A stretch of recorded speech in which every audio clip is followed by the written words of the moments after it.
Alex O'Connor recently went on Jubilee to face off against 25 Christians, although the real answer is about 21 Christians because about 4 of them were Mormon. 4 of them? Yep. That's what they were talking about in the fan and Big John Steele, who came on our podcast, went on Jubilee as well. So if you like those guys from the Jubilee episode, you can find some of their interviews with us. Go back in our search history and I'll link them in the description. But Alex's big thing is that he had 4 claims about why Christianity or belief in God might be unlikely, and we're going to discuss those claims and see if we can find some better answers. But yeah, Derry. My name is Derry, and welcome back to the Things Don't Hear in Church podcast. Today we have a really good show, and if you guys haven't seen us anywhere else, we're everywhere on the internet. If you want to see us on TikTok or Instagram or Reels or whatever it is, or Shorts, go check us out. Like, subscribe. We have a Patreon if you're interested. And with that, let's get to the show. Yeah, my name's Ethan. I messed up on the intro because getting over a cold, and clearly you can see we're together for the first time in months. Yeah. It's February. Has it been a year? Over almost a year. Yeah, almost a year. Because we had an in-person podcast. Yeah, we left Hawaii in April. Wow. So 10 months. Yeah. Wow. Last time we were together podcasting, we were in a church. Yeah, now we're in Derry's room. And this right here is where Derry podcasts every other time you see him. So thank you to Derry and his parents for lending us the studio, his room. Getting over a cold, flying out to Vietnam tomorrow, and trying to film 4 podcasts, because why not? So the first claim Alex made is that animal suffering makes God's existence unlikely. So, Derry, what do you think? Yeah, I think it's a problem that a lot of people don't take super seriously because they don't really understand it.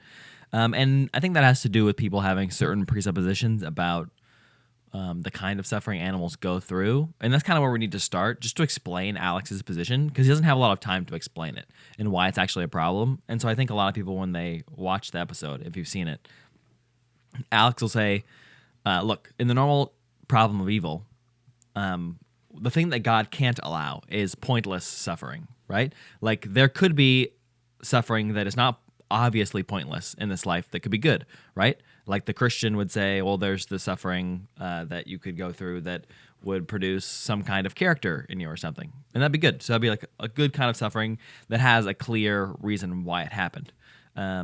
But what God can't allow within the problem of evil is suffering that has no reason or no cause behind it. So what the Christian will try to do is give answers or possibilities for why that suffering could be meaningful in some reality, okay? And so what people don't understand is like, well, how do animals play into that at all? Like, animals don't have souls. They're not part of God's redemptive plan. Like, maybe they don't have consciousness. I don't get why their suffering has anything to do with the problem of evil. But you'll notice within the statement, the problem of evil, it's any pointless suffering. That's what it's talking about. It doesn't matter that the thing that is experiencing it maybe not have consciousness.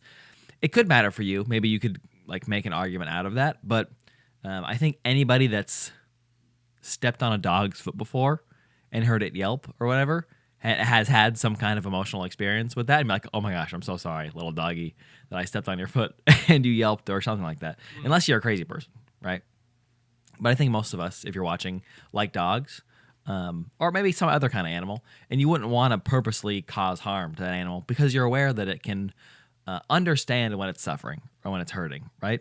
So for the Christian, I think the first things we have to define when trying to answer this question, maybe it's not, I guess for some people you could just say, well, I don't think animals have consciousness, so I don't care about the question, right? That could be your answer. I think it's one tier of the answers. You could say animals have zero consciousness. I think that's super hard to defend, but you could say that. The second tier that you could kind of approach this question in is saying, well, animals have a limited kind of consciousness, right? And so you could kind of argue like their suffering isn't worth as much as our suffering. We'll kind of go over that in a second, probably. And then a third tier would be like they have full consciousness just as much as we do, of course, with limited capacity because their brains are different than ours, but their consciousness is still fully aware of the suffering that they're enduring. And so you could argue from that perspective as well. Does that make sense, Ethan? Yes, one thing you stated at the beginning that I think would be good to, as we're delving into this, kind of push back on or ask, and we're kind of like asking and then theorizing what the atheist might say, is that you said in the problem of evil, it's kind of like God can't create pointless suffering. Why? Like, where's the thought process that says God can't create pointless suffering? If God is uh, omnibenevolent, right? So he's completely good. Like that's the only thing that he is. How could something that's only good create something that's evil for no reason, right? You could see God, if he's being only good, could create something that could be bad if it produces something that's good, but there'd be no reason logically for him to be able to create something that's evil for the sake of being evil with no possible good that could come from it. Right. So, is there a possibility that God didn't create pointless suffering, but that there could be pointless suffering in the world, but it's not because God created it? Getting to the idea of like sin and disobedience, bringing that in, where God's intention wasn't to originate that, but it's a result of something. Well, I think that would be suffering that has a point, but that would also only be like human caused suffering. I mean, I guess you could argue natural. Right, like a hurricane or tornado and those things. So, or like wildfires, right? Yeah, it'd be a different set of arguments. But it's not possible that animal suffering could be pointless and God didn't create it. I mean, everything's possible. It could be possible. Right. I mean, you just have to give arguments for it, Yeah. which we can. Right. Yeah. That was what I would wonder what Alex would say to that. Anyways, I think he would say, sure, you could say that, but it just casts a lot of doubt on the benevolence of God, if like as to why he would allow that kind of a thing to happen. yeah, I wonder if it would be like it would cast doubt on his idea of benevolence. Like one thing that I would bring up, and I know this is if I was on Jubilee, this would be maybe out of the realm of the question, is to say that animal suffering makes God unlikely. I would say, well, there's probably more evidence. Just the benevolence Outs- of God. well, he said the existence of God. Yeah, but yeah, the existence of a benevolent God, like an omnibenevolent God. Sure, sure. But you could say like there's far more reasons to believe in God, and you could just take that and be like, oh, I don't know, that makes me uncomfortable, but I have all these other reasons. But you believe in a different kind of God and accept the problem of evil, too. Like you mean like a God that just wants people to suffer for no reason or animals to suffer Who for would no allow reason? it for some reason? Yeah, that's not the kind of Yeah. God we believe in. But I'm just saying you could. Right, right. Because I would think that as a Christian, when I think about like why do animals suffer for no reason, and it kind of he always says people like he always says, well, you're to Christians who make arguments against them in different ways. He'll be like, well, Mhm. you're moving the goalpost. Now it's this. Now you're this. Now this. But I felt like he kind of moved the goalpost in that situation because he said animal suffering makes the existence of God unlikely. And then later, someone challenged him. And he said, okay, well, pointless animal suffering that doesn't seem to have a cause, like a deer getting attacked by a lion or tiger or whatever, and then having to be eaten alive, and then when it's done, it just bleeds out Yeah, I don't think and he vultures. misspoke. I just think he assumed people knew the definition of the problem of evil. But 'Cause problem that is the definition of the problem of evil. pointless Yeah, suffering. it's pointless suffering. Yeah, I don't know if anyone knows that. Yeah, that's just the only form of the argument that holds any weight because everyone knows that suffering that has a purpose could be caused by a benevolent God. Right. Yeah, Right. I guess not everyone, but like if you're familiar with The problem. his arguments in the Yeah. problem of evil, yeah. Yeah. But that's why I think he said it the second time because he just forgot to say it the first time. Right. Yeah.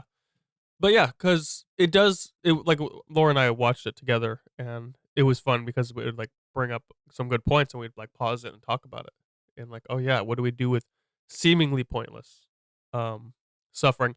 I think I have an understanding for biblically why it happens, but I don't know if it would satisfy Alex's problems with it.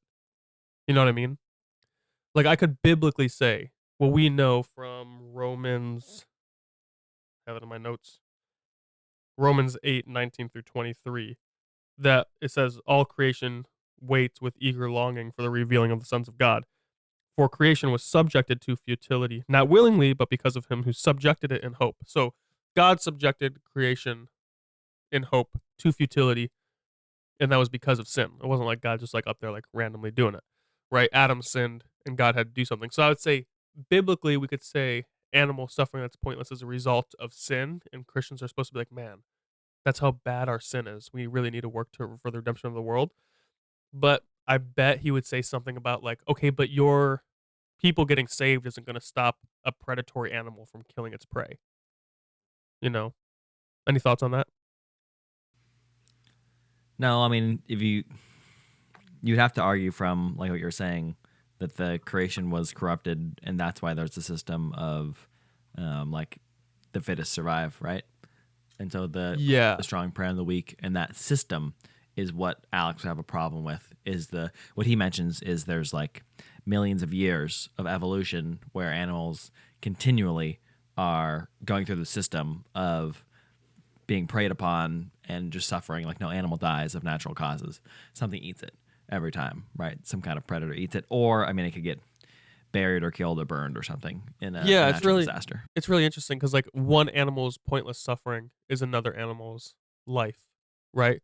So it's like, oh, it's good for the predatory animal. Like for it's good for that animal because it got breakfast. We'd be like that animal could like thank God for breakfast that day, But then that one animal got killed.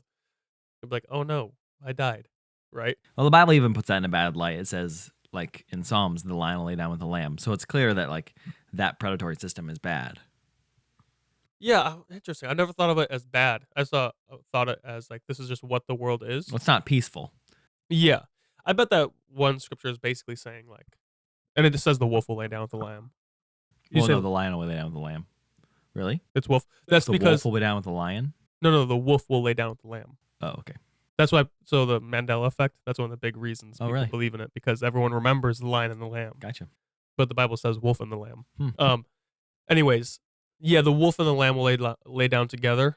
You could say, yeah, it was like a picture of peace. There's no fear. There's no danger, Hmm. and I think that's fair. Like in heaven, I don't think anyone will be hunted. So it does seem like that will be done away with. But yeah. Yeah.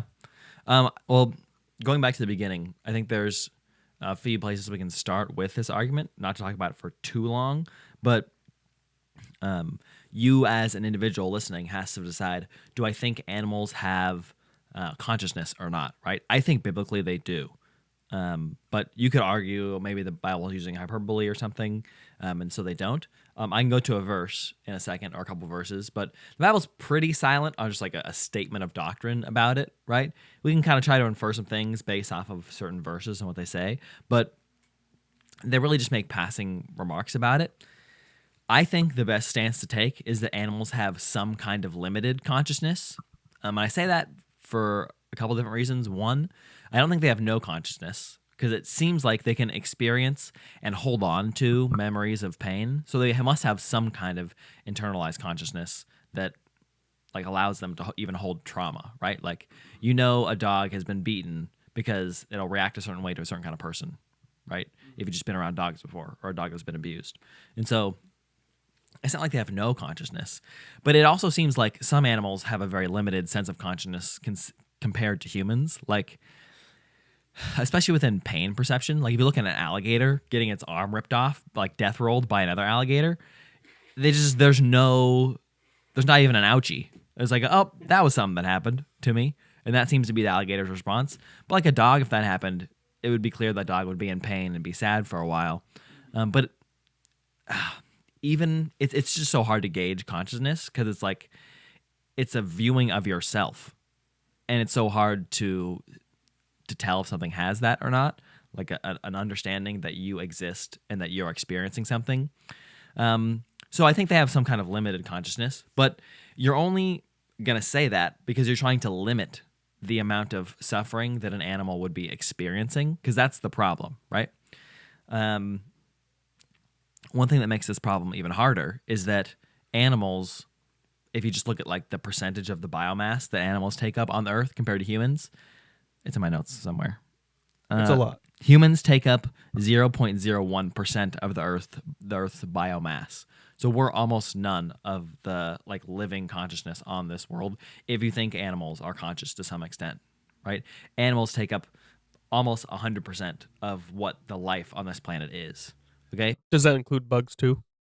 Yeah. Everything, all non-human organic life. Yeah. But not plants.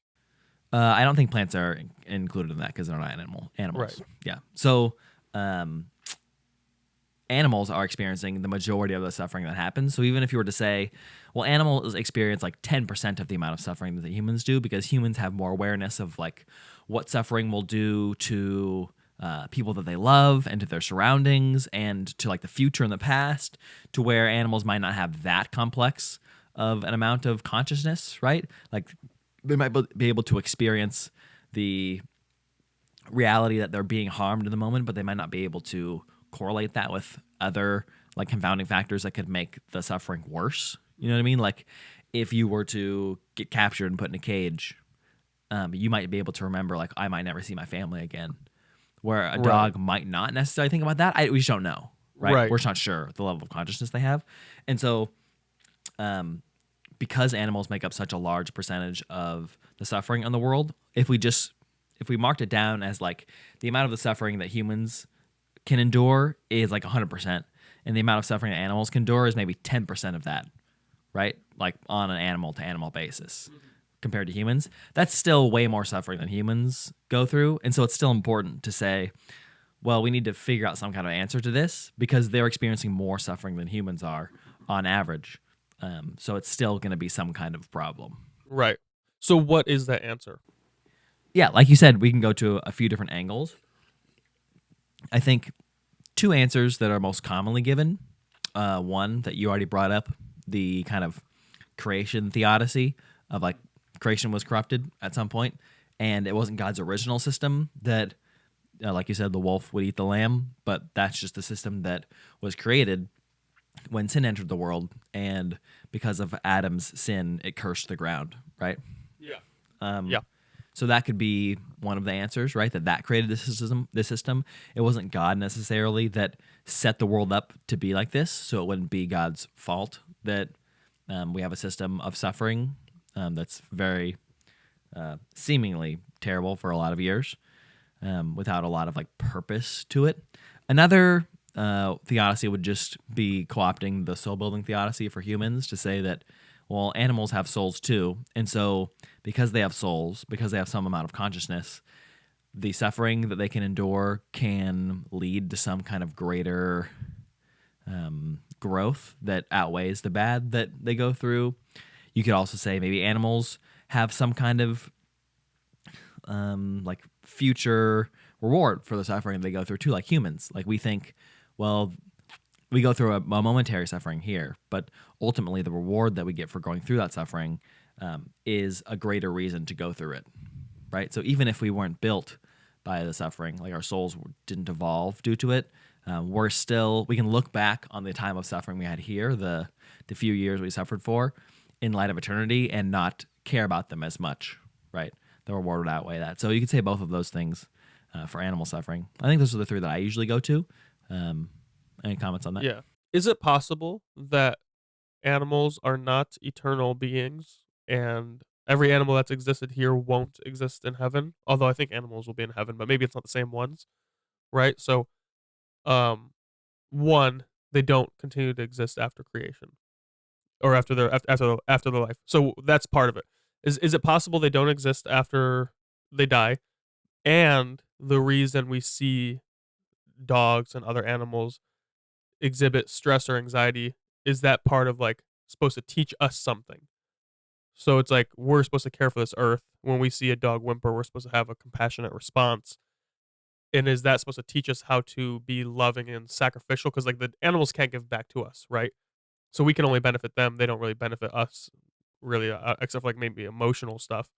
But it's like, could it be like we care about animals so we can learn to be like God, but the suffering they go through is limited to this earth, so therefore it's not really a problem. Like they will suffer, but they won't exist again, and maybe their emotional response we observe is to teach us something.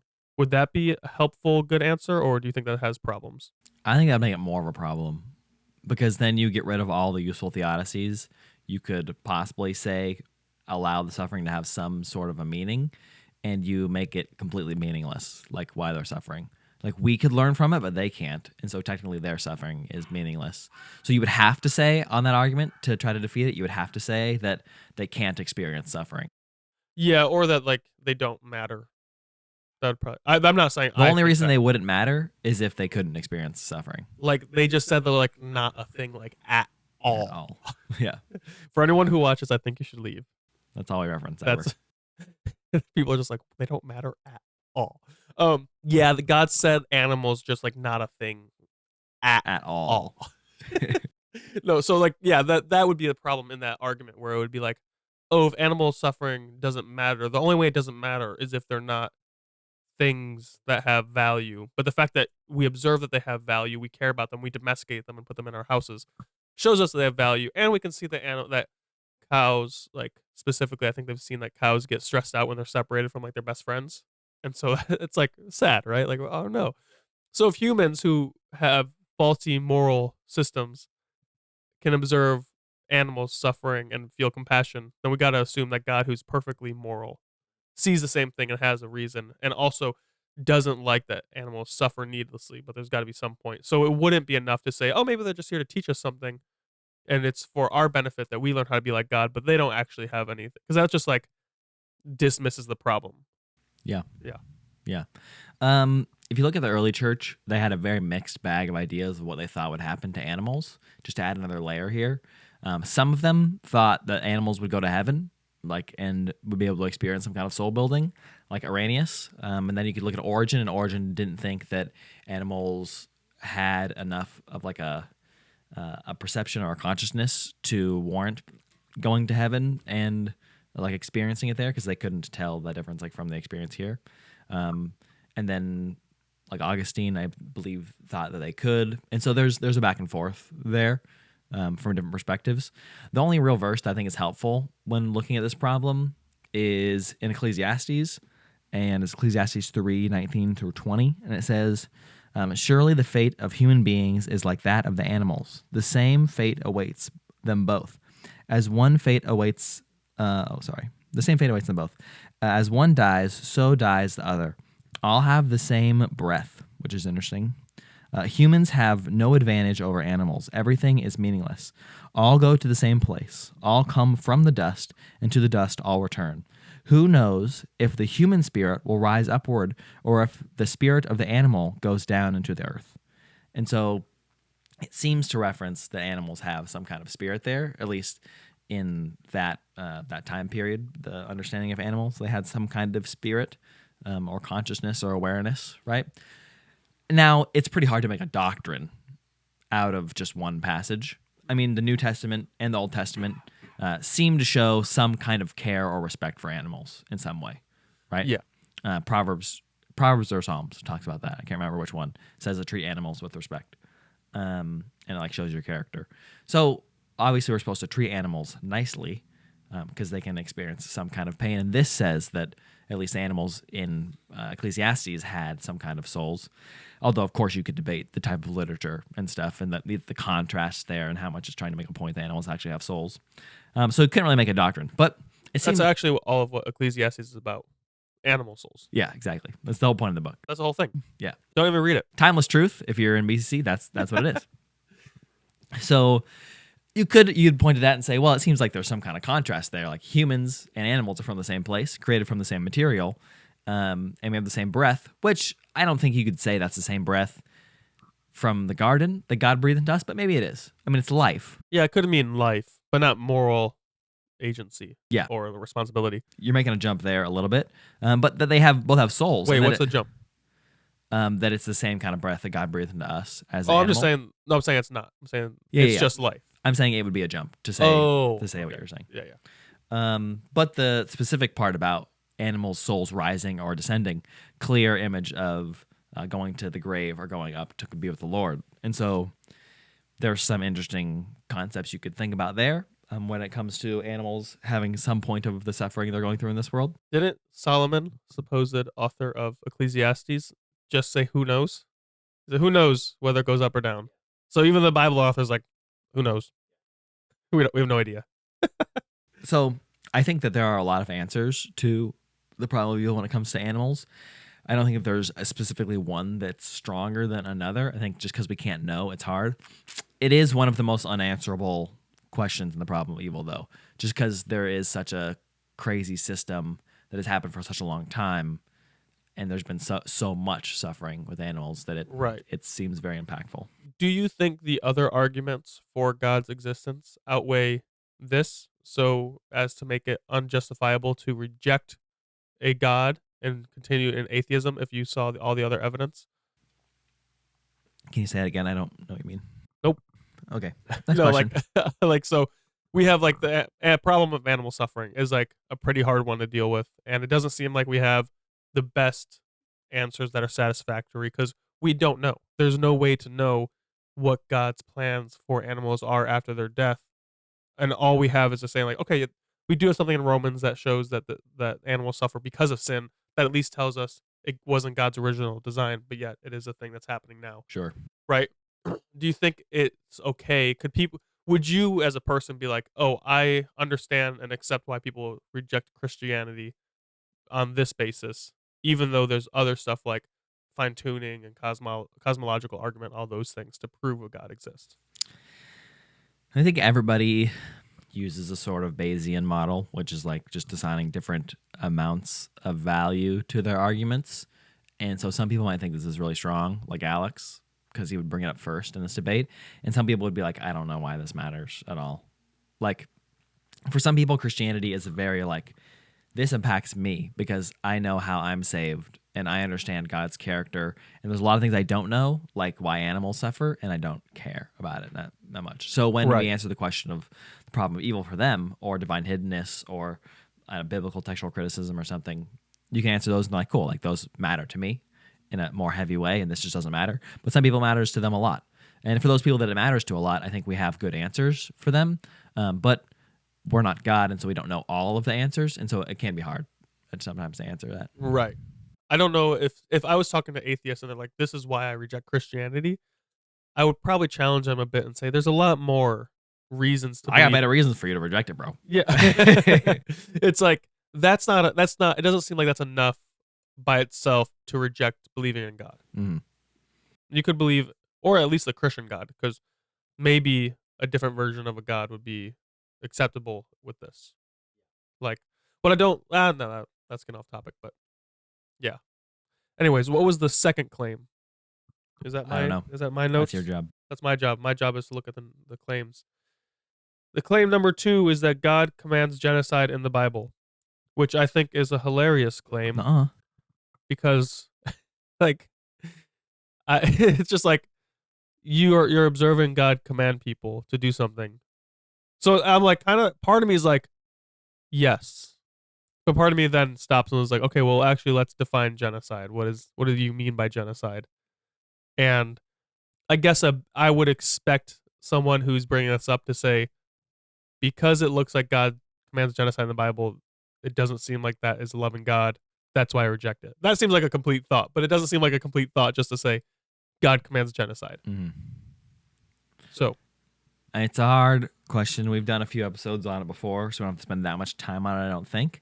There's, again, a ton of different perspectives you can go from on this one.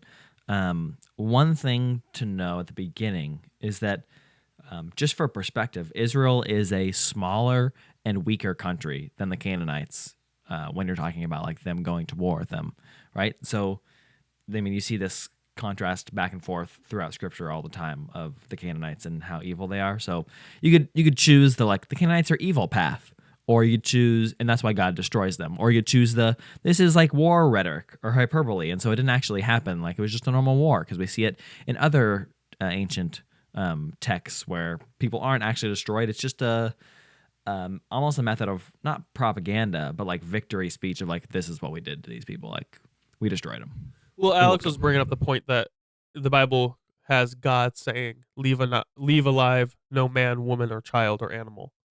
So his point was like, was the biblical author taking God's command and making it embellishing it, or did God actually command that? And here's an answer that I've heard. I haven't looked too much into it. I remember looking into it a little bit, and it seems like it could have some ground, but I have other problems with it that I'm curious about what you think. It seems like when God says to wipe out the Canaanites, right?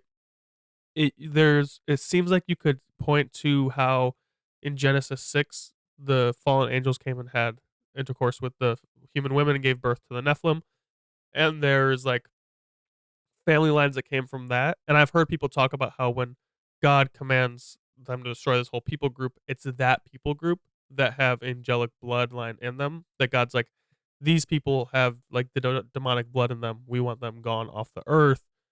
Remove them. One of the problems I think with that is that we see them show up later, and God doesn't have them be killed after that. So it's kind of like, well, if God was concerned about this angelic bloodline being destroyed because they were rebellious, but then we see the Canaanites later, why wouldn't God just continue to finish the job, right? So I think it has some problems with it, but have you heard that view? I think Michael Heiser's talked Yeah, all about the it time. before. Yeah, Yeah. people So what always do you think about that view? I just don't think it's that strong necessarily. I think it could be an answer. Why? Personally, I think the strongest argument against this is kind of twofold. One, God is extremely patient with evil, and so he holds back his own people in captivity so that like he can give these people time to repent. They don't repent. And so God's like, hey, this is, especially with the war rhetoric, this is how serious it is to do these kinds of things, right? This is the kind of total destruction you deserve if you're going to continue to disobey God and act very immorally, sacrifice babies on altars, all that kind of stuff, right? This is like what happens. Then he uses this war rhetoric to say, this is the absolute destruction that I'm commanding to come upon you. So this is like the kind of victory, basically, I'm displaying is going to happen over you. And then it doesn't actually happen. It's just that kind of language that God's used. Like, if you're going to do this, this is the kind of total destruction you deserve as a society. And then later on, we see that it's not actually like a total destruction. It's a kind of language being used for the type of judgment God is going to bring on them that he's co-opting just from the day about a type of victory that a nation can inflict upon another nation. Just showing the totalness or the vastness of the actual like victory that Israel is going to have over the Canaanites, right? And what's interesting to note is later on, Israel becomes just like them, and God uses the Canaanites to wipe them out because they're sacrificing babies on altars, right? Yeah. So God doesn't like it in either way. He brings destruction in either way. And I think with the war rhetoric, it makes a lot of sense, the type of judgment that God wants to bring upon people who are going to act this kind of way. Yeah. That's deserved. Right. And so part of me thinks like, even if it's not rhetorical or just like rhetoric and just like wording of the day, if it's literal, if God's like literally wipe out man, woman, child, animal, I feel like the Christian response is like, yes, God did say that. And that's how evil those people were, because they had like you said, they had 400 years to repent. That's why God sent the people of the Hebrews into Israel, or into Egypt, sorry, into Egypt, and it says you're going to go there and you're become like slaves of these people for 400 years because the sins of these people are not yet complete, which shows that Yahweh is giving these people time to repent, and they don't repent, and then He brings judgment, right? And that might be uncomfortable, but like you said, when Israel does the same thing, they also get totally wiped out, man, woman, and child, right? And so we see that with Israel, the northern country, got wiped out in 720 BC, just done. And then Judah in 586, just wiped out. Now, we could say, like, okay, maybe not literally every man, woman, child, so maybe it therefore does lend that it's hyperbolic, because we do see like the lineage of David was preserved, so Jesus would come, and the Jews were existing, and Jesus says, I came for the lost sheep of Israel, talking about that northern tribe kind of imagery. So you could say like, oh, it seems like when Yahweh brought judgment on Israel, and it looks like they were totally destroyed, they weren't actually totally destroyed. So whenever there's total destruction, it might be hyperbolic, which I do think is a fair argument. I think like I'm comfortable saying this is hyperbolic language, and I'm also like kind of comfortable saying if Yahweh thinks that it's fine to wipe out an entire nation because he sees the truth of how evil they are, that's his prerogative. That's what one of the guys said, and and as soon as he said that, he got voted off. Like people were like red flag, red flag, red flag. But I think like, what are we supposed to do? Like if Yahweh's in charge and he sees everything and we don't see everything, and he's perfectly just and this is his decision, then that must be a perfectly just decision. Yeah. And I mean, an important thing to remember, we always bring up whenever we talk about this is, like you said, God is the giver of life. His breath is life itself. And when he decides to take away that gift, he's allowed to. whether that's through killing whoever he wants or taking away their life. He's allowed to do that because life is a gift. And yeah, I mean, you could argue that him ending the lives, and this is pretty weird to think about, but you could argue that him ending the lives of the children that are innocent there is him like saving them from the life that they would have become and the culture they would have been born into and the human sacrifice, or even being sacrificed to their parents' hands. You know what I mean? Right. That would be a really hard argument to make. I wouldn't make that, but it's something you could think about. It actually seems like a pretty interesting argument where it's like almost a weird, like God stopped the children from becoming so evil before they had a chance to become evil. And so we don't see, it's not like the Bible tells us these people's eternal destiny, right? So we don't know what God did. Now, for those who are evil, we can assume. But for the children, like the children who didn't know any better, I think are in heaven. And I think we've talked about that a ton on the podcast. Like, do babies go to heaven when they die? I think so. And so I'm like, look, this is perfectly just. God is judging evil, and He's just. And so those who are innocent and didn't know better were maybe excused. Who knows? Mm-hmm. So, next anyways, topic. Yeah. Alex claims that there is insufficient evidence to believe in the resurrection. Wrong. You want to do the second one first or the last one first? Because Jesus never claimed to be God. But this one would be better. Yeah. Jesus never claiming to be God. It's just easier to talk about. This one is the most confusing one for me with Alex. Like, I don't know why he thinks this. I'll tell you why. This is what every atheist wants. They want a quote of Jesus saying, "Hey guys, I'm God." That's what. If they don't have that, they're not going to be satisfied. But the problem is, at least that's my opinion. After watching so many debates with atheists, it's like it doesn't seem like any atheist is going to be satisfied until we show them evidence of like, here, just Jesus saying He's God, and it's like verbatim Him saying I'm God. But because there's so much about Jesus being God. Like I'll just go to my teachings folder. Just read the book of John. Just read the book of John. But they reject John because it's not the synoptics. They're like, it might have been written later with theology. So it's like, we present evidence, you say, made up. So I don't know, I get passionate about this, but there's so much, guys. Now, he did say he believes, to be fair to Alex, he did say, I do believe the biblical authors thought Jesus was God. But he doesn't know if Jesus claims to be God. So he's like, yeah, sure, I believe the people who wrote the Bible believe that, but I don't think Jesus said that. But the best evidence we have for Jesus' life is the Gospels. So if you're going to say like, oh yeah, everything that would point to that is just made up and for a theological view because that's what they thought, I want something different. I don't know what you want. You know, you just threw out all possible evidence. Yeah. Jesus is a teacher, right? He's not just going to give the answer away to a lot of people, and a lot of people might think that's a cop-out, but like it's perfectly exemplified by how he asks the disciples, who do you think I am? And he asks Peter, who do you think I am? Like that is what he's trying to do in all of the Gospels, what he's saying. All the time when he's speaking, he doesn't just say it plainly most of the time. He's speaking in parables. He's trying to get people to understand, like, what is the secret of the kingdom of God? Over and over, he's trying to get people to unlock it in Mark. And so, I mean, it totally makes sense to me. And I don't understand how that even is a problem. Like, okay, he doesn't say, I am God, those words.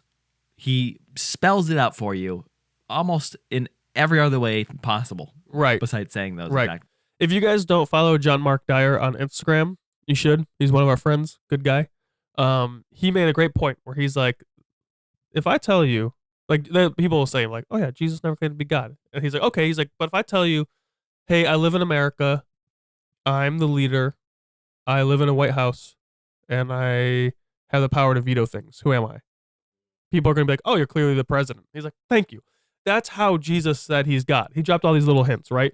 So Matthew 1:23, behold, the virgin shall conceive and bear a son, and they shall call his name Emmanuel, which means God with us.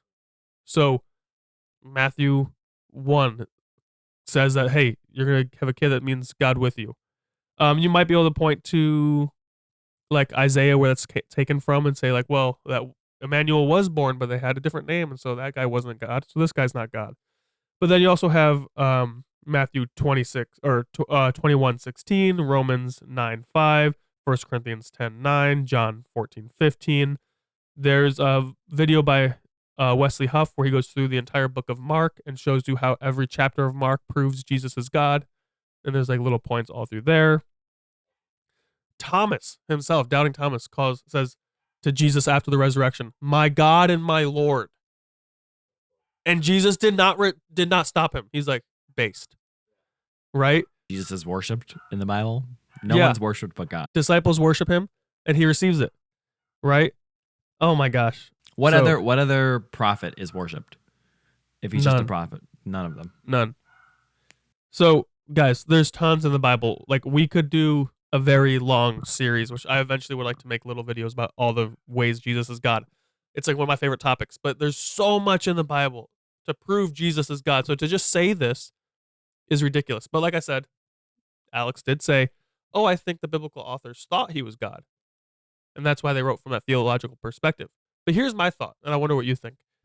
If we did have the Bible saying, or quoting Jesus saying, "I am God," more than him just saying, "I am," which is him saying, "I am God." You know, if he said, "Hey guys, I am Yahweh, the creator of everything, bow down and worship me, I'm here to save you." If he said that, don't you think all the atheists would just say, "We don't know if that was added later because of these different reasons," and that could just be a theological point that was added later to bring unity to the church? If there was evidence for it, they would say that. Yeah, exactly. They'd be like, "Oh, we just reject that. That was probably added later. We don't know if that's actually what he meant, or that's actually what he said." I mean, the goalpost would just move to, well, sure, you claim to be God. That doesn't really matter, though, because he wasn't. He claimed to be God, but was he really? It's like, okay, so just say you don't want to follow us. Just say you don't want to follow, not us, follow God. Just say you don't want to be a Christian. You know, like, if you just say, "Hey, I just don't want to be a Christian. I looked at the evidence. I just don't want to." I'm not going to argue with you. But don't make claims about our religion that aren't true. And then when we give you great evidence to like confront your claim, you just reject it. The amount of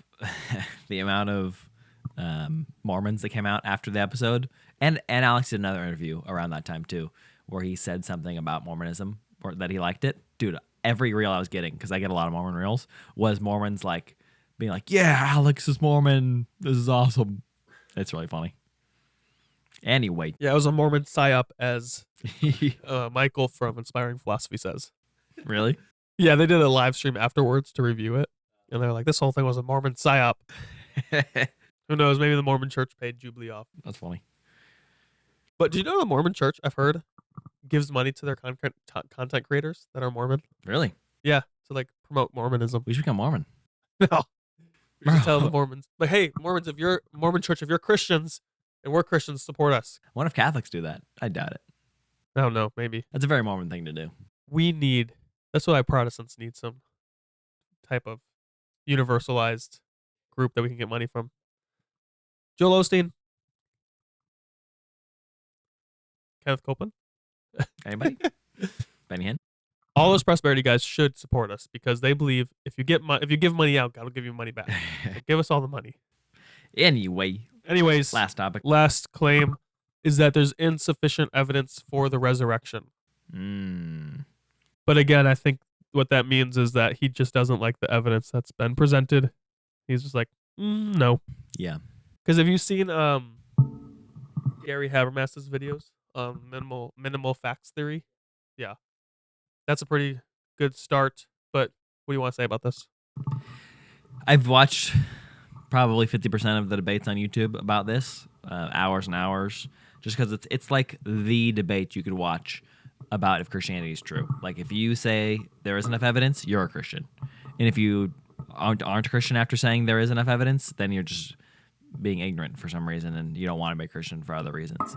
If you believe that there's enough evidence to say Jesus resurrected, like, you have to say he's God and that Christianity is true. That's like what that statement says. And so this is the crux of, like, at least the philosophical side of the Christian faith when we're debating it. So it's important. And all of these debates, every single one, if you look at Mike Winger, Steve Gregg, if you look at Inspiring Philosophy, all these guys who do these debates, it always ends the exact same way. The atheist says, well, supernatural claims require supernatural evidence. And the Christian says, what kind of supernatural evidence would be sufficient for you? And they don't know. It's usually Jesus appearing to them right now or whatever, which is what Thomas wanted them to do as well. Right. Right. Well, also, then we could say, okay, well, maybe God's not appearing to you specifically, but we have a million people who used to be Muslims in the Middle East who claim a prophet came to me in my dream and said he's Jesus and I should become a Christian and follow him. And so we'd be like, okay, but it's happening around the world to these other people. Are you just going to say millions of people are wrong because it didn't happen to you? Yeah. Well, like Alex said in this debate too, he's like, well, that's your personal experience.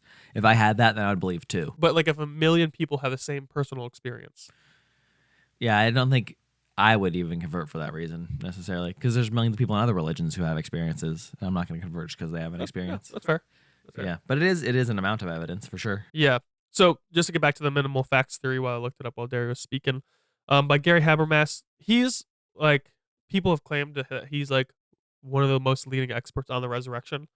So he's a great resource. He's gonna have a book, or maybe it already came out, that's very long talking about the resurrection. But his minimal facts theory is Jesus died by crucifixion. Everyone knows that. That his disciples believed they saw the resurrected Jesus. Everyone accepts that. That Paul, who was going to go kill Christians, believed he had a vision of the resurrected Lord, or not even a vision, an appearance of the resurrected Lord, who told him to follow him. So he followed, right? He was like vehemently against Christianity and converted. So that's a big evidence. And then the conversion of James, Jesus' brother. He's initially skeptical of Jesus, but then converts after maybe seeing him resurrected. And so there's like with these little few facts, like they're established facts, it makes it logically okay and understandable to believe in the resurrection, right? We know Jesus died by resurrection. Sorry, died by crucifixion and resurrected. Or we know Jesus died by crucifixion. We know his disciples believed they saw him. We know Paul converted. We know James converted. So with all those, the reason that you can believe the resurrection happened is because the disciples who saw him, right? They all died and they were tortured and killed for their belief that they saw Jesus resurrected, and people don't die for a lie. So they're genuinely convinced like I saw the resurrected Jesus, and they were brutally murdered because of that claim. Big deal. And I like that one a lot. Paul says that, or because Paul converted, that is evidence that a resurrected Lord appeared to him. Like there, at least he had some type of supernatural experience that convinced him Jesus was resurrected and he should follow him. Mm-hmm. So, Yeah. yeah. I mean, we could go through all the different like conspiracy, hallucinations, like the body was displaced, legend, all the theories people have about like how uh, Jesus' resurrection could have taken place and people could have believed in it and seen it, and how they explain that away. But honestly, all of them fall pretty short, and most people don't believe in those things. Most atheists have kind of abandoned all of those arguments about legend or hallucination and stuff like that, and have just turned to, well, it didn't happen, or it was made up by the disciples or something. But ultimately, it always goes back to, hey, look, a lot of different religions claim something supernatural happened. There isn't enough evidence within all of the realm of history that you could give me to make me think that a supernatural claim is true, and so I'm just not going to believe in it, which I don't think is the worst argument in the world to make, but I don't think it's enough to not satisfy the evidence that exists for that Jesus did resurrect, right? All the people he showed up to, all of the external biblical evidence from Roman sources that say, like, yeah, like his disciples and all his followers seem to think that he rose from the dead, and like we corroborate that. And the Roman like government at the time saying, yeah, we don't know what happened. We think like his body was stolen by the disciples. Like we think that his body is definitely gone from the tomb. Like they corroborate that too. I don't know. There's just so much evidence for it.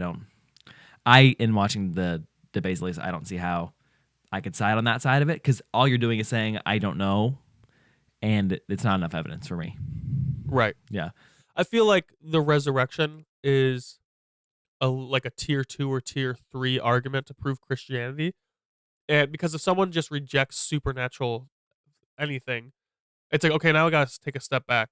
Like I have to maybe we should have a debate on, is the supernatural real? Right? Because if the supernatural is real, now you have a basis to then lay a lot of those claims. So yeah, it seems like you'd have to first convince someone that a God exists and a spiritual realm exists, and then you get to the resurrection. So not like the first place I'd start with the atheist. It's probably the first place they'd want to start. Yeah, but I'm like, it's a presuppositional argument. I'm like, you're just assuming the supernatural's not real, so but we can't have a conversation. We have to take a step back and address that first. So, anyways, if you guys watched the debate, let us know what you thought in the comments. Are these answers that we gave sufficient enough? And if you became a Christian because of this, welcome to the family. And let us know. That'd be crazy. We will literally throw a party for you if you became a Christian. Yeah. Great. Welcome to the family. It's the greatest thing ever. If you're not a Christian yet, become one. Best decision we will ever throw make. a party for you. We will throw a party for you. I will Venmo you. All right, guys. Come back next week for more great content on the Things You Don't Hear in Church podcast. See you. Bye.